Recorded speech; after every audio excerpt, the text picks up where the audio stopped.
નમસ્કાર. પ્રાદેશિક સમાચાર વિભાગ રજૂ કરે છે સાપ્તાહિક કાર્યક્રમ સમાચાર દર્પણ. સૌપ્રથમ નજર કરીએ આજના અંકમાં સામેલ આ અઠવાડિયાની મહત્વપૂર્ણ ઘટનાઓ પર.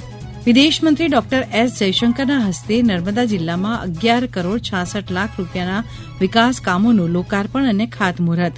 રાજ્યમાં બિહાર દિવસની થયેલી ઉજવણી. કેન્દ્રીય કાપડ મંત્રી ગિરિરાજસિંહે કહ્યું, બિહાર અને ગુજરાતે હંમેશા ભારતની સાંસ્કૃતિક એકતામાં યોગદાન આપ્યું છે. સમગ્ર રાજ્યમાં હનુમાન જયંતીની ભવ્ય ઉજવણી. સુરતની લાજપોર જેલ બંદીવાન કેદીઓ માટે બની શિક્ષણ મંદિર. પૂર્વ કચ્છની રણકાંધી પર આવેલા એકલ માતાના મંદિરે 2 દિવસીય વાગડ મહોત્સવ યોજાયો. અને ઈડરમાં કાળઝાળ ગરમીમાં ભારત વિકાસ પરિષદની નોંધપાત્ર સેવા કામગીરી. વિદેશમંત્રી ડોક્ટર એસ જયશંકરે નર્મદા જિલ્લાની 2 દિવસની મુલાકાત દરમિયાન જિલ્લાના નાગરિકોને 11 કરોડ 66 લાખ રૂપિયાના વિકાસ કામોની ભેટ આપી. શ્રી જયશંકરે રાજપીપળા પોસ્ટ ઓફિસની અને તેમાં કાર્યરત પાસપોર્ટ સેવા કેન્દ્ર તથા આધાર સેવા કેન્દ્રની મુલાકાત લીધી હતી. તેમણે દત્તક લીધેલા નાંદોદ તાલુકાના લાછરસ ગામે પ્રાથમિક શાળા ખાતે 4,96,000 રૂપિયાના ખર્ચે તૈયાર થયેલા સ્માર્ટ ક્લાસરૂમની મુલાકાત લીધી હતી. ગામમાં MPLADSની ગ્રાન્ટમાંથી 16 લાખ રૂપિયાના ખર્ચે નિર્માણ પામેલી સ્માર્ટ આંગણવાડીનું પણ લોકાર્પણ કર્યું હતું. વિદેશમંત્રીશ્રીએ લાછરસ ગામે અમૃત સરોવરની પણ મુલાકાત કરી જળ સંચયના કાર્યને બિરદાવ્યું હતું. यहाँ लाछरस आए थे. आज तो वो स्मार्ट क्लासरूम जो है उसका उद्घाटन हुआ. बच्चों को देखा कैसे उसका प्रयोग करते हैं और टीचर ने मुझे बताया ये मोबाइल का युग है तो सब बच्चे जो है मोबाइल से उनके लिए तो इतना आसान है. तो जब ये स्मार्ट क्लासरूम आता है वही स्कूल जो है उनके लिए और इंटरेस्टिंग हो जाता है कि उनके लिए मजेदार हो जाता है. हमारा जो PSK जो था पासपोर्ट सेवा केंद्र तो वहाँ ठीक चल रहा है. दिन में वो कह रहे थे कि करीब 30-40 अपॉइंटमेंट होते हैं. तो यहाँ पब्लिक की सुविधा जो है पासपोर्ट के विषय में कम से कम तो बढ़ गई है. मुझे लगता है कि जैसे जैसे यहाँ प्रगति होगी यहाँ और स्कूल भी बढ़ेंगे. अमृत सरोवर का कार्यक्रम जो है वो भी अलग अलग जगह में उसका जो एक्सपेंशन जो होगा वो अच्छा है. पानी की सबको दिक्कत तो होती है तो मुझे लगा कि बहुत कुछ काम हुआ है और भी आगे संभावना है.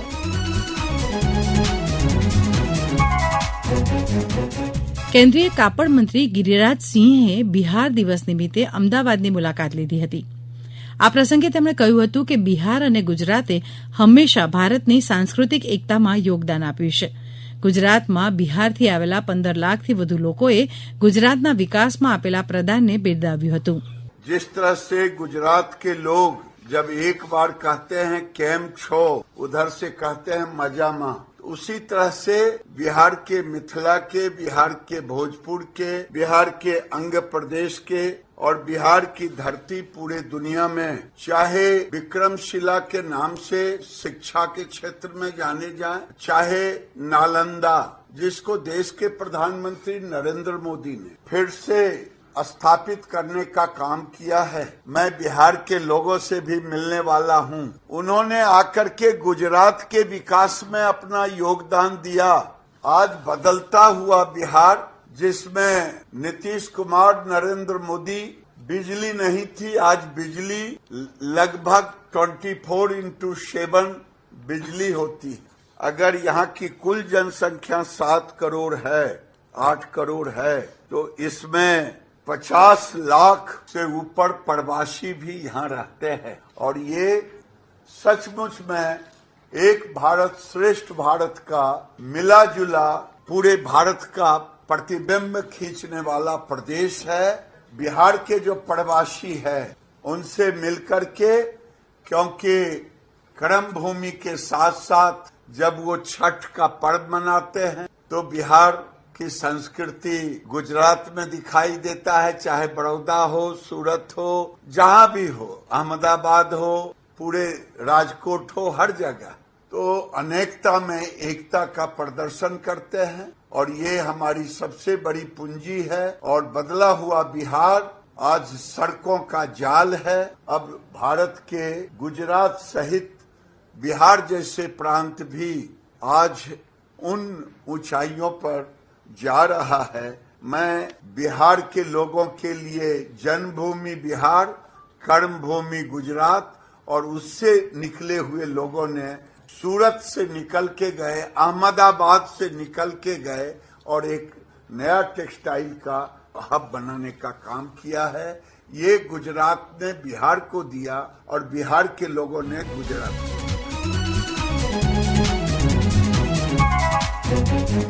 સમગ્ર રાજ્યમાં હનુમાન જન્મોત્સવની ભવ્ય ઉજવણી કરવામાં આવી હતી. સાળંગપુરમાં આવેલા કષ્ટભંજન હનુમાન મંદિર, છોટાઉદેપુરમાં ઝંડ હનુમાન મંદિર સહિત વિવિધ મંદિરોમાં હનુમાન જન્મોત્સવ નિમિત્તે મંગળા આરતી, શણગાર આરતી અને ભંડારાનો લાખો ભક્તોએ લાભ લીધો હતો. સાળંગપુર કષ્ટભંજન હનુમાન દાદાના 10 લાખથી વધુ ભક્તોએ દર્શન કર્યા હતા. આ અંગે વધુ માહિતી આપે છે મંદિરના શાસ્ત્રી હરિપ્રકાશ સ્વામી. દાદાનો જન્મોત્સવ ભવ્યાતિ ભવ્ય, દિવ્યાતિ દિવ્ય અને અલૌકિક ઉજવો. હનુમાનજી મહારાજને જન્મની પૂર્વ સંધ્યાએ સવારના પહોરમાં ભવ્યાતિ ભવ્ય રાજોપચાર પૂજન કર્યું. એમાં 1008 કિલો પુષ્પથી દાદાનો અભિષેક કર્યો અને 1008 કિલો સુખડી ભોગ લગાવવામાં આવ્યો. ત્યાર પછી સાંજના સમયે બહુ ભવ્ય કળશ યાત્રા, અંદર 1008 બહેનોને કળશ લઈ અને હાથી, ઘોડા, રથ, વેલ, બેન્ડ વાજા, ડીજે બધેથી લઈ હજારો લાખો લોકો એમાં જોડા. અંદર 2500 થી વધારે બહેનો કળશ લઈ અને હનુમાનજીના સુધી જળ લઈને આવ્યા. ત્યાર પછી રાત્રિના સમયે કિંગ ઓફ સાળંગપુરે તમામ ભક્તોએ ભેગા થઈને લાઈવ આરતી કરી અગ્નિ પૂજા દાદાની કરવામાં આવી, ફાયર શો કરવામાં આવ્યો અને રાત્રિએ જગરદાનભાઈ ગઢવી દ્વારા જોરદાર દાદાના ભજનો, ભક્તિના સંગીત સાથે તમામ ભક્તો ખૂબ ઝૂમ્યા. સવારના પહોરમાં હનુમાનજી મહારાજને 5 વાગે હનુમાનજીની મંગળા આરતી કરવામાં આવી. ત્યાર પછી 7 વાગે દાદાને સુવર્ણના શણગાર ધારણ કરી અને સુંદર મજાની શણગાર આરતી, અને શણગાર આરતી બાદ દાદાના ચોગાનની અંદર હજારો બલૂનો છોડી અને હનુમાન જન્મોત્સવ ઉજવી કેક કાપીને હજારો યુવાનો દાદાના ભક્તિની અંદર રગાડા અને ખૂબ નાચ્યા. આ 2 દિવસની અંદર 10 લાખથી પણ વધારે લોકોએ શ્રદ્ધાપૂર્વક, ભક્તિપૂર્વક દાદાના દર્શન કર્યા અને આશીર્વાદ પ્રાપ્ત કર્યા. છોટાઉદેપુરમાં જંડ હનુમાન મંદિરમાં હનુમાન જન્મોત્સવ અંગે થયેલી ઉજવણી વિશે સાંભળીએ અમારા છોટાઉદેપુર જિલ્લાના પ્રતિનિધિનો એક અહેવાલ. છોટાઉદેપુર જિલ્લાના છન હનુમાન ખાતે ચૈત્ર પૂનમના દિવસે હનુમાન જયંતિનો ભવ્ય મેળો ભરાયો હતો. જે મેળામાં 30,000 જેટલા ભક્ત સજ્જનો ઉમટી પડીને દાદાના દર્શન કરીને ધન્યતા અનુભવી હતી. તો સેવાભાવી સંસ્થાઓ દ્વારા પણ ઠેર ઠેર ભંડારાનું આયોજન કરવામાં આવ્યું હતું. જન હનુમાન ખાતે એક જ શિલામાંથી સ્વયંભૂ ઉપસી આવેલી 18 ફૂટ ઊંચી પ્રતિમા અને હનુમાનજીના જમણા પગની નીચે શનિદેવની મૂર્તિ એ જન હનુમાનજીની અવલૌકિકતા દર્શાવે છે. તો ચૈત્ર પૂનમના દિવસે મહાઆરતી, હવન અને સુંદરકાંડનું પણ આયોજન કરવામાં આવ્યું હતું. ત્યારે આ જન હનુમાનજીની એવી પણ માન્યતા પ્રવર્તી રહી છે કે આ જન હનુમાનજીનો મહાભારતમાં પણ ઉલ્લેખ થતો હોવાને લઈને દૂર દૂરથી ભક્ત સજ્જનો આ દાદાના દર્શન કરવા આવે છે. સમાચાર દર્પણ માટે છોટાઉદેપુરથી રાજેશ રાઠવાનો રિપોર્ટ. સુરતની લાજપોર મધ્યસ્થ જેલમાં બંદીવાન કેદીઓને શિક્ષણ આપવાનું ઉમદા કાર્ય થઈ રહ્યું છે. જેલમાં મહાત્મા ગાંધી વિદ્યાલય શરૂ કરવામાં આવી છે, જેમાં 267 અશિક્ષિત બંદીવાન કેદીઓને શિક્ષકો દ્વારા અક્ષર જ્ઞાન આપીને સાક્ષર કરવામાં આવ્યા છે. આ અંગે સાંભળીએ અમારા સુરતના પ્રતિનિધિનો એક અહેવાલ. મહાત્મા ગાંધી વિદ્યાલય લાજપોર મધ્યસ્થ જેલ સુરત ખાતે વર્ષ 2024 દરમિયાન અશિક્ષિત કુલ 267 બંદીવાનોને અક્ષર જ્ઞાન આપીને સાક્ષર કરવામાં આવ્યા હતા. સાથે સાથે જ જેલમાં રહેલ તણાવયુક્ત અને માનસિક સહકારની જરૂર હોય તેવા નિરક્ષર કુલ 16 બંદીવાનોને કાઉન્સિલ કરીને બંદીવાન દ્વારા સાક્ષર કરવામાં આવ્યા હતા. સુરત મધ્યસ્થ જેલ એક જ એવી જેલ છે જ્યાં બંદીવાન દ્વારા જ ત્યાંના બંદીવાનોને શિક્ષણ આપવામાં આવે છે. અહીં દર મહિને આશરે 2200 થી 2500 પુસ્તકોનું વાંચન કરવામાં આવે છે. L&T કંપનીના સહયોગથી ₹18 લાખના ખર્ચે ડિજિટલ સ્માર્ટ ક્લાસરૂમ તૈયાર કરવામાં આવ્યા હતા અને આ ક્લાસરૂમનું ઉદ્ઘાટન પણ ગૃહ રાજ્યમંત્રી હર્ષભાઈ સંઘવીના હસ્તે કરવામાં આવ્યું હતું. આ જેલની શાળામાં વર્ષ 2022-23 અને વર્ષ 2023-24માં ધોરણ 10માં અને ધોરણ 12માં પરીક્ષાનું પરિણામ 100% આવ્યું હતું. અહીં ઉપસ્થિત લાઇબ્રેરીમાં બંદીવાન લોકો પુસ્તકો પણ વાંચે છે. આ વિદ્યાલયની લાઇબ્રેરીમાં કુલ 18,000થી વધુ પુસ્તકો તેમજ કુલ 864 મેગઝીન પણ ઉપલબ્ધ છે. સમાચાર દર્પણ માટે સુરતથી લોપા દરબાર. પૂર્વ પૂર્વ કચ્છની રણકાંધી પર આવેલ એકલ માતાના મંદિરે 2 દિવસીય વાગડ મહોત્સવ દરમિયાન ભાતીગળ લોકમેળો યોજાયો. આ મેળામાં સૌરાષ્ટ્ર અને રાજસ્થાનની લોક સંસ્કૃતિની ઝાંખી કરાવતા વિવિધ સાંસ્કૃતિક કાર્યક્રમો યોજાયા હતા. આ લોકમેળામાં મોટી સંખ્યામાં લોકો ઉમટી પડ્યા હતા. આ અંગે અહેવાલ આપે છે અમારા કચ્છના પ્રતિનિધિ. પૂર્વ કચ્છના એકલ માતાની રણકાંધી પર આવેલા એકલ માતાના સાનિધ્યમાં આજે ભાતીગળ લોકમેળો યોજાયો. વાગડ ઉત્સવના નામે ચાલતો આ લોકમેળો 2 દિવસીય મેળામાં કચ્છ, ગુજરાત અને સૌરાષ્ટ્રમાંથી અલગ અલગ ગ્રુપો પોતાને પરફોર્મન્સ તૈયાર કર્યું હતું. આજે આપણી વચ્ચે આવેલા પોરબંદરના મેયર લોકરાસની વાત કરે છે મેયર બેન.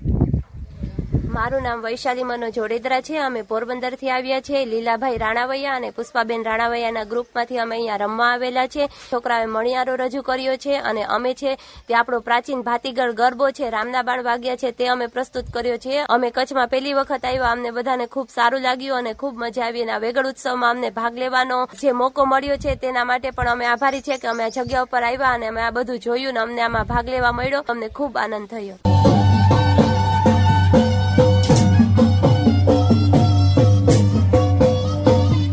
વધુ માહિતી આપે છે એકલધામના મહંત યોગી દેવનાથ બાપુ. માં ભગવતીના સાનિધ્યમાં ચૈત્ર સુદ પૂનમ દર વર્ષે દિવ્ય અને ભવ્ય મેળો યોજાણો. મેળાની પૂર્વ રાત્રિએ સંતવાણી અને ચૈત્ર સુદ પૂનમ અને 12 તારીખે માતાજીનો બહુ મોટો મેળો, લાખો લોકો જેમાં ઉમટ્યા. માં એકલનો મેળો એટલે કચ્છ અને વાગડનો સંસ્કૃતિ દર્શાતો મેળો છે. વિવિધ જ્ઞાતિઓ પોતાના પહેરાવ પહેરીને આવતા હોય છે અને એમાં આપણને વાગડની અને કચ્છની સંસ્કૃતિ દેખાતી હોય છે. અહીંયા કલાકાર પોતાના કલા પણ બતાવતા હોય છે. આમ પોરબંદર, કચ્છ, ગુજરાત, વાગડ, સૌરાષ્ટ્ર અને કચ્છના અનેક ભાગોમાંથી તેમજ રાજસ્થાની લોકનૃત્યનું પણ અહીંયા પરફોર્મન્સ કરવામાં આવ્યું. આકાશવાણી સમાચાર માટે રામજી મેરિયા, ભચાઉ, કચ્છ.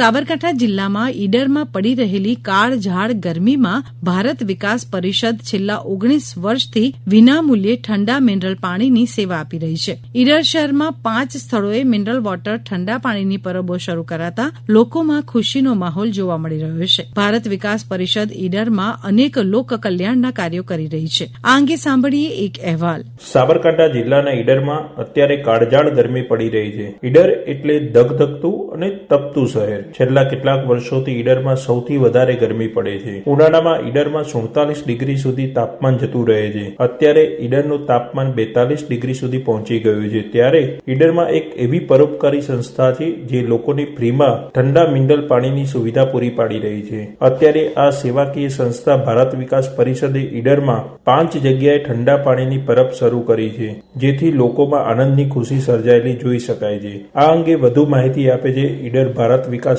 પરિષદના ઉપપ્રમુખ સંજયભાઈ સોની. અમારું આ એક મિનરલ પાણી, ઠંડા પાણીની પરબનું અમે 19 વર્ષ પૂરા કરીને 20મા વર્ષે પ્રવેશ કરી રહ્યા છે. તેમાં ઈડરની અંદર અમારી 5 પરબ ચાલે છે. એમાં આજુબાજુ ઈડરના તાલુકાના આજુબાજુના લોકો આ અમારું પાણી પી અને ઠંડતા અનુભવે છે. બીજું કે ગરીબ લોકો જે 5-10 રૂપિયાની બોટલ નથી લઈ શકતા, એને પણ એ આ પાણી પી અને એમને એનો ખર્ચનો બચાવ થાય છે. ઈડર અમારું સુંદર, સ્વચ્છ અને પ્રદૂષણ રહિત રહે, પોલ્યુશન રહિત રહે એવી અમારી શુભેચ્છાઓ હોય છે અને એવી સુંદર ઈડર રહે એવી અમારી ભારત વિકાસ પરિષદની આશા છે. એના સિવાય 20 વર્ષથી અમારી ઈડરની જીવદયા ટીમ અને એના સિવાયના બીજા ઘણા અમે સેવાના કાર્યો કરી રહ્યા છીએ અને ભારતની સંસ્કૃતિ વિશે પણ અમે આ ભારત વિકાસ પરિષદના કાર્યો કરી રહ્યા છીએ. સાબરકાંઠા જિલ્લાથી સમાચાર દર્પણ માટે યોગેશ સથવારા. આ સાથે જ સમાચાર દર્પણનો આજનો અંક પૂર્ણ થયો. ફરી મળીએ આવતા મંગળવારે નવા અંક સાથે. સમાચાર દર્પણ આકાશવાણી અમદાવાદના પ્રાદેશિક સમાચાર વિભાગ દ્વારા દર મંગળવારે રાત્રે 9:15 રજૂ કરવામાં આવે છે. રજૂઆત અને સંકલન હિના મોદી, લેખન અને સંપાદન અજય ઇન્દ્રેકર.